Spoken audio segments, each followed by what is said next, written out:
The case lands on the docket like a paperclip, small, forgettable. A hydrant ticket. The courtroom runs on its ordinary noises, the air conditioner's steady breath, heels ticking across marble, a single cough that tries not to be heard. Fluorescents flatten the morning into office light. He rises when called. Dark green jacket, hair clipped short out of habit. Around 60. Shoulders still parade straight, the eyes have lost their map. On the file, Michael Donovan, U.S. Marine Corps, Ret. Judge Caprio turns a page, then looks up. Mr. Donovan, it appears you left your car in front of a fire hydrant. You know what that carries? Yes, sir. I do. The answer lands neat, no fray on it. I didn't see it. My wife was at the hospital. No embroidery, no reach for sympathy. The fatigue in his voice is the kind a person carries when words can't lift anything. In the benches, a couple of heads tilt, everyone has a reason, someone thinks. Caprio studies him a beat longer. You're a veteran, correct? Yes, sir. 22 years. 3 tours Iraq, 1 Afghanistan. A short pause. The judge sets his pen down as if that detail asks for both hands. And what brought you here today? Not the fine, sir. Donovan keeps his chin level. I just didn't want anyone thinking I duck responsibility. The sentence settles heavier than the charge itself. The room's ordinary clatter thins. A clerk stops her pencil. Caprio nods once, slow.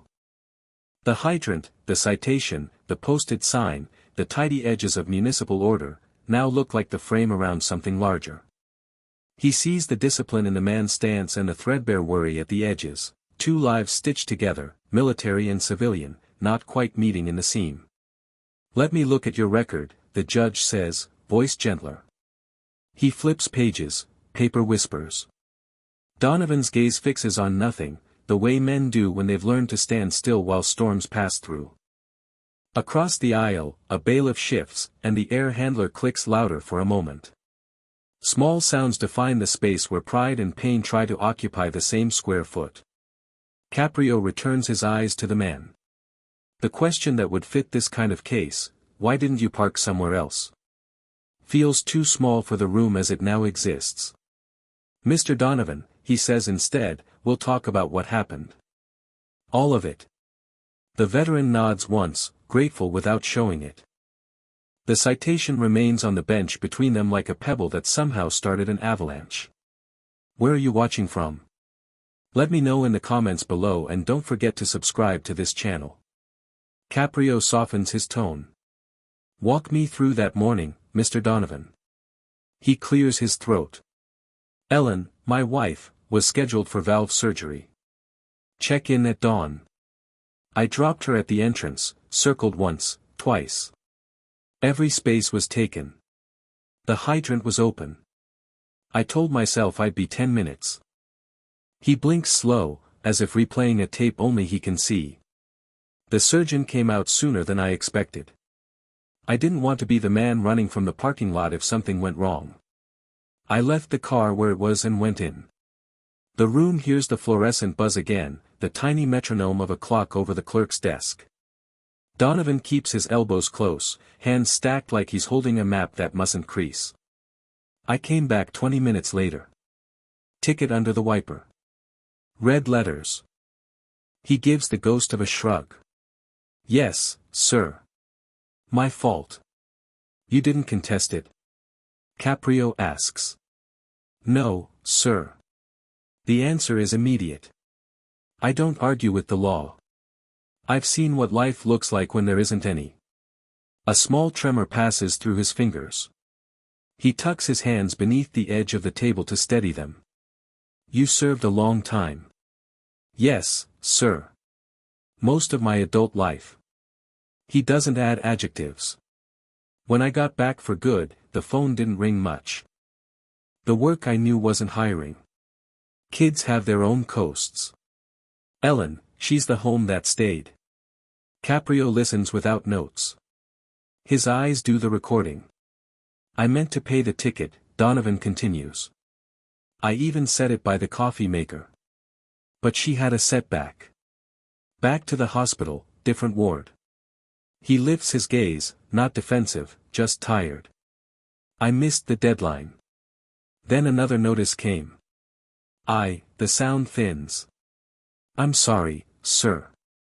No theatrics, the emotion arrives like weather, undeniable, unperformed. Somewhere behind him, a spectator stops fidgeting with a keychain. Caprio leans forward an inch. It sounds less like money and more like burden.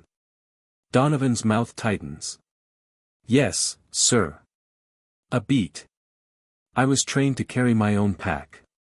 Asking for help feels like dropping it on someone else. The judge lets that live in the air. And Ellen? She's brave, he says, and the word is simple, unvarnished. Braver than I am, some days. Silence gathers a measure of respect around the table. The bailiff, who's heard every excuse a city can produce, looks at the floor. Caprio's voice is quiet. We'll address the citation. But I want you to hear me, responsibility doesn't exclude mercy. Donovan nods once, the movement small but real. The muscle at his jaw unclenches. He returns to parade stillness by habit, yet something in the posture has softened, as if the weight he refuses to drop has finally been seen. Caprio flips through the thin file again, his glasses sliding lower on the bridge of his nose. Mr. Donovan, he says carefully, your current citation is for parking in front of a hydrant, $100. But the record also shows 2 previous unpaid tickets in the same area. Do you recall those? Donovan's gaze drops. The motion is almost imperceptible, like someone bowing to memory. Yes, sir. I do now. Back then I didn't even realize I'd gotten them. The judge raises an eyebrow. How's that possible? I wasn't home much, he answers quietly. Most nights I slept in the car. The words settle in the room like dust after an explosion, soft, but unmistakable. A few people in the back row exchange glances, then stop, ashamed of the impulse to pity. Caprio doesn't interrupt. You were homeless? Not exactly. I still had the house, Donovan says, his fingers worrying the edge of the citation, turning it once, then again. I just couldn't walk through the door. Ellen was inside, hooked to machines, half the house full of those beeping sounds. I'd sit in the parking lot across the street because I couldn't stand hearing them slow down. The judge's pen stills above the paper. Donovan continues, his tone almost matter-of-fact. I'd tell myself I was giving her space to rest. Truth is, I was hiding from what I couldn't fix. I'd get coffee at the all-night diner, park near the hospital. If security didn't chase me off, I'd stay there till morning. The courtroom air shifts again, even the hum of the vent sounds lower. Caprio leans forward. Mr. Donovan, that's not something a man should face alone. I know, sir. But asking for help, after the Corps, after seeing men lose everything in a blink, it's like unlearning how to breathe. You start believing pain's a private matter. His voice breaks, once, and he steadies it fast, the way soldiers do when they realize they've shown too much. When you've spent years giving orders and keeping people alive, you don't know what to do when the fight turns into waiting. It's worse than combat, sometimes. At least over there, you knew what the enemy looked like. He stops. The silence afterward isn't empty, it's heavy, reverent, like a church where someone just finished praying. Caprio's eyes hold him, steady, kind. And no one from Veterans Affairs checked in. They sent letters, Donovan says. Appointments, numbers to call. But I'd miss one, then another. After a while, I figured they had bigger fires to put out. The judge exhales slowly. You said before you thought strength meant handling it alone. Yes, sir. And now? Donovan's mouth curves into something that's not quite a smile. Now I think maybe strength's knowing when you can't. A ripple of breath moves through the courtroom, small but noticeable. The man in the second row, arms crossed since the start, uncrosses them. Caprio nods once, then speaks in the measured tone of someone building a bridge between law and compassion. Mr. Donovan, there's a reason this courtroom exists. It isn't to humiliate people. It's to remind them they're still seen. Donovan blinks, and for the first time that morning, his eyes lift fully to meet the judge's. I appreciate that, sir. You don't owe me gratitude, Caprio says softly. You've already paid your dues, in places far less forgiving than a city street. The veteran swallows, a quiet effort visible in the muscles of his neck. Maybe. But I let her down. That's what keeps me awake.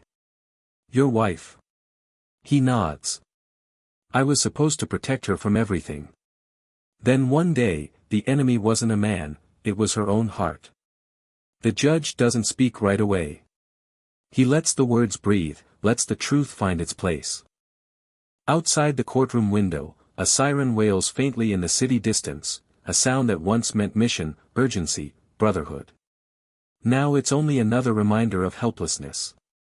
Caprio sets his pen down. Mr. Donovan, he says finally, the tickets are minor. The hurt you're carrying is not. But I'll tell you something, courage doesn't end when service does. It changes shape. Sometimes it looks like walking in here and telling the truth. The veteran nods, blinking hard. From the back of the room, someone clears their throat. No one dares move otherwise. The judge straightens his notes, but his tone softens one more shade. You're not alone in this city. Not in my courtroom. Donovan's reply comes low, almost inaudible. Thank you, sir. It's been a while since anyone said that. Caprio gives him a small, solemn nod. Then let that be your reminder. He taps the gavel once, just enough to close the moment without breaking it. And for a few breaths, even the courthouse feels like it's standing at attention. Caprio leans forward, elbows resting on the bench, his voice measured but weighted with intent. Mr. Donovan, he says, you're a Marine. You know discipline isn't only about action. It's also about accepting the consequences. But I also know, war leaves scars no one can see. The words strike like distant thunder. Donovan sits perfectly still, yet something in his stillness breaks. His throat moves before sound finds it. You're right, sir, he says finally. We were trained to hold the line. To hold everything. And one day, I just couldn't even stand up. Caprio doesn't answer, just gives him the silence to fill. Donovan swallows, eyes fixed on the table's worn grain. I used to think it was just sleeplessness. Too much coffee, too many memories. Then one night, I woke up in the kitchen, with a knife in my hand. No idea how I got there. He lets out a shaky laugh that isn't laughter. That's when I realized something was wrong. A ripple of unease passes through the spectators. The bailiff glances toward the judge, but Caprio gestures subtly, let him speak. I never went for help, Donovan says. Didn't want to be a burden. My unit had a guy once, good soldier, smart. Went to see a counselor after a rough patrol. After that, no one looked at him the same. We called him soft. Weak. He shakes his head. That word kills more men than bullets. The courtroom is so quiet now that the ticking of the wall clock sounds like a heartbeat. Caprio looks down at his folded hands, then back at Donovan. So you carried it alone? Yes, sir. Thought that's what strength meant. And now? Donovan exhales, long and heavy. His shoulders drop a fraction, the armor of habit beginning to slip. Now I don't know what it means anymore. Every morning feels like I'm still over there, waiting for something to go wrong. I keep telling myself it's over, but it never ends, sir. Not really. Caprio studies the man in front of him, the discipline still intact, but the foundation underneath worn thin. Mr. Donovan, he says gently, you've been fighting for years without realizing you left the battlefield. The veteran's eyes lift slowly, moist but steady. Maybe I never wanted to leave it. At least there, I knew who I was. You're still that man, the judge says softly. But it takes more courage to face peace than war. Donovan nods once, then his voice cracks. I'm not scared of the fine, sir. Or the record. I'm scared of being alone. I come home, and the house feels like a bunker with no one left in it. The confession lands like a verdict. A woman in the second row wipes her eyes. Even the clerk, hardened by years of routine, lowers her gaze. Caprio's tone doesn't rise, but it fills the room. You are not alone here. What you've just said, that's the bravest thing you've done in a long time. Donovan stares down at his trembling hands. The years of command, of duty, of silence, all of it bends under the weight of those few simple words. I thought admitting fear meant losing control, he whispers. Caprio leans back, eyes steady. No. Admitting fear means you're finally human again. The silence that follows isn't empty, it's charged, alive, the sound of a man rediscovering breath. Outside, through the tall windows, daylight catches the faint dust in the air, turning it to gold. Inside, the Marine who once carried the weight of war sits before a city judge, unarmed for the first time in his life, and somehow, stronger for it. Caprio turns toward the uniformed officer sitting quietly in the back. Officer, he says, would you step forward, please? A young man rises, his movements careful. He stands before the bench, posture respectful but uneasy. You issued this citation? Caprio asks. Yes, Your Honor. His tone is even, but there's a faint shadow behind it. I remember that morning clearly. Tell us what you saw. The officer takes a breath. He was sitting in the driver's seat, engine off. I knocked on the window. He didn't move at first, just stared straight ahead. Not asleep, not drunk. Just, gone somewhere else. I wrote the ticket, placed it under the wiper, and he finally looked up. His eyes were, he pauses, searching for the right word. They looked like they were seeing something I couldn't. Caprio studies him. Did he argue? Say anything? No, sir. He just nodded once, stepped out of the car, and walked away. Didn't even glance at the ticket. The judge glances toward Donovan. That's true. Yes, sir, Donovan replies. I didn't have the energy to fight it. At that point, I thought life had already passed sentence on me. The judge's eyes soften. And yet here you are, choosing to stand before the law rather than hide from it. Before Donovan can answer, the officer clears his throat. Your Honor, if I may, there's something else. Caprio gestures for him to continue. A few weeks after that, I was assigned to a funeral detail. A veteran's service. It was pouring rain, the kind that soaks through your boots in seconds. And I saw him there. He nods toward Donovan. Standing off by the fence. No umbrella, no coat. Just standing there, watching. The courtroom goes still. I didn't know who he was then, the officer continues, his voice quieter now. Later I realized it was his wife's funeral. He never approached anyone, never spoke.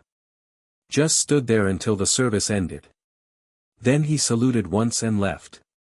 Donovan's jaw tightens, his hands fold in his lap like he's trying to hold himself together. A long breath trembles out of him. Caprio leans back in his chair. The silence that follows is deep, respectful. You didn't even want to be seen grieving, he says finally. Because soldiers don't cry in public. Donovan's answer is barely audible. Old habits, sir. The judge lets the moment stretch, then turns to the officer. You said he seemed far away.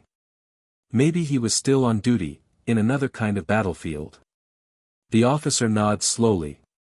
That's how it looked to me. Caprio shifts his focus back to Donovan. I've spoken with the local Veterans Council, he says.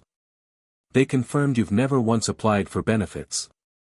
Not for housing, not for counseling, not even medical support. Donovan doesn't look up. Others needed it more. The judge shakes his head. You've spent your life serving others, and still believe you don't deserve to be helped.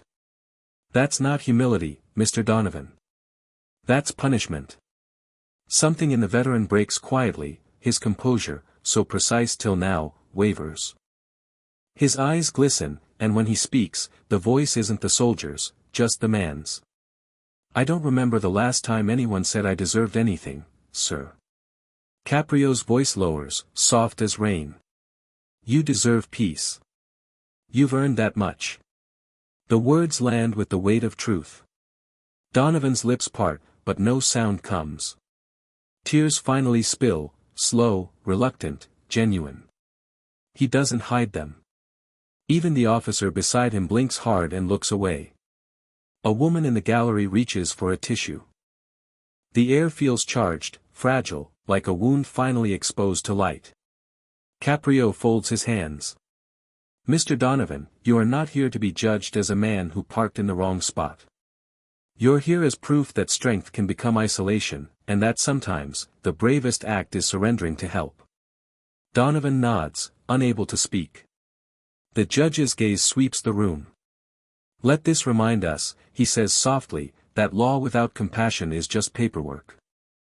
He turns back to Donovan, his final words firm but kind. Tomorrow morning, we'll conclude this case. But for tonight, I want you to rest. Truly rest. The veteran lifts his head, tears drying into lines that catch the courtroom's dull light. Yes, sir, he says, and the words sound different now, less like duty, more like release. As the gavel falls, the entire room seems to exhale. Even justice, for once, feels human. The following morning, the courtroom fills again, quieter than before.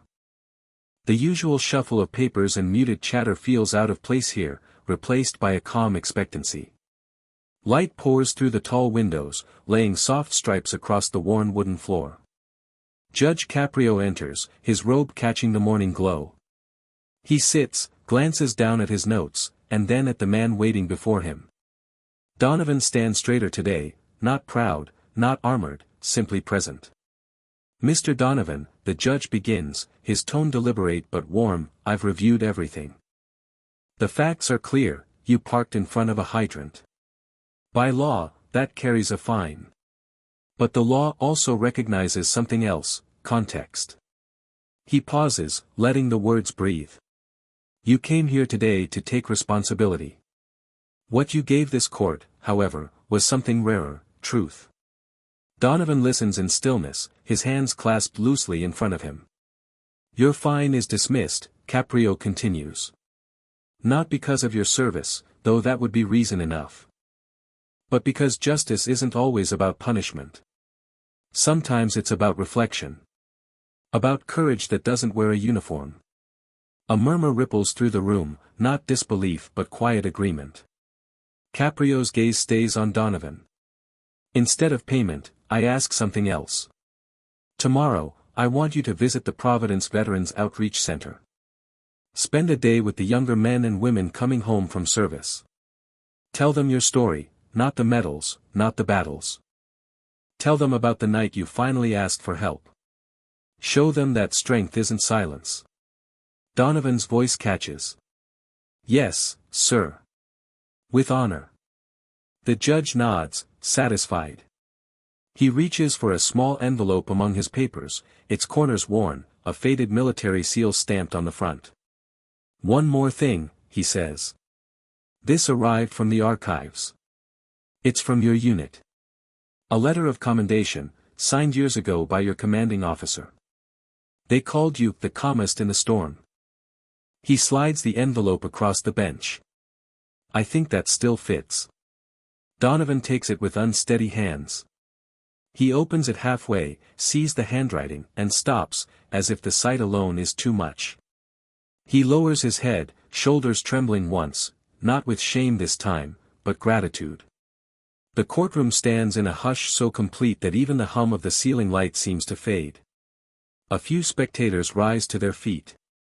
Others follow. It isn't applause, just presence, respect made visible. Caprio leans forward slightly. Mr. Donovan, he says quietly, the law isn't here to remind people of their failures. It's here to remind them they still matter. The veteran looks up, eyes wet but steady. "Thank you, Your Honor," he says. "I thought I'd run out of missions." "Maybe you've just found a new one," the judge replies. Caprio lifts the gavel, taps it once, not sharply, but as a benediction. Case dismissed. Donovan nods, then turns toward the exit.